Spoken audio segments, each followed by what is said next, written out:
C'est par l'interfédération de la FUNA que le Congrès national congolais a lancé sa série de matinées politiques dans toutes les interfédérations de la capitale Kinshasa.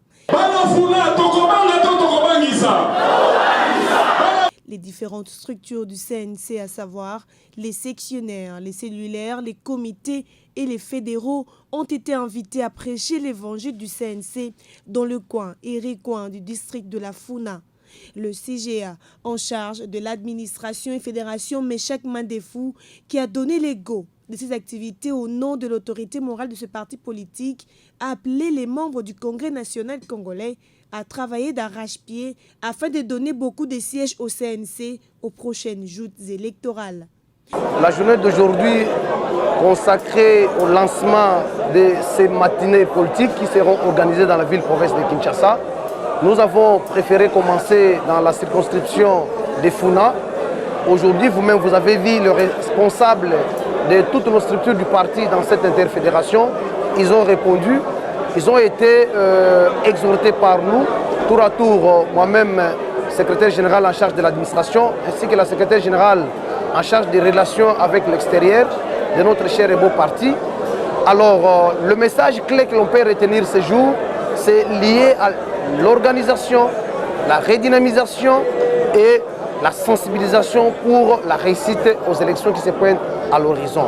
Vous avez suivi, nous avions dit, le Congrès national congolais, avec son autorité morale, l'excellence Poussou Mabilou Mbaye-Moukala, avait opté comme candidat à l'élection présidentielle, excellence Félix-Antoine Tshisekedi Tshilombo. Alors, pour que le président de la République qui sera élu à la magistrature suprême puisse bien travailler, il doit avoir la majorité au Parlement. Et cette majorité dépend du travail que nous sommes en train de faire. Voilà, aujourd'hui nous sommes ici. Nous avions rappelé à nos camarades de mettre en place toutes les structures, de sensibiliser pas une parcelle sans un membre du Congrès national congolais.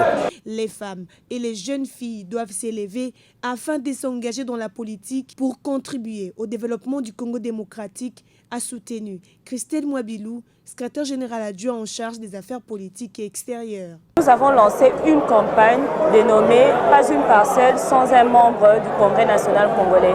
Moi, j'ajouterai encore en disant « Pas une parcelle sans un membre du genre féminin du Congrès national congolais ». Dans la vision de notre chef de l'État qui encourage la jeune femme, parce qu'il a d'ailleurs insisté sur le fait que les listes prochaines, sur les listes prochaines de chaque parti politique, il faut qu'il y ait au moins une femme. Ça, c'est le minimum. Donc, j'encourage cette jeune fille, toujours dans la vision de notre chef de l'État, à oser, à accepter d'assumer certaines fonctions. Et tous ensemble, main dans la main, nous saurons comment atteindre cet objectif. Après Funa, ces partis politiques chers à Pius Mabilou Mbaye-Moukala et membre de l'Union sacrée de la nation qui met l'homme au centre de ses actions, braque son projecteur sur Lukunga, Tchangou et Moamba pour se réarmer et redynamiser ses activités en vue de bien affronter les élections de 2023 en République démocratique du Congo.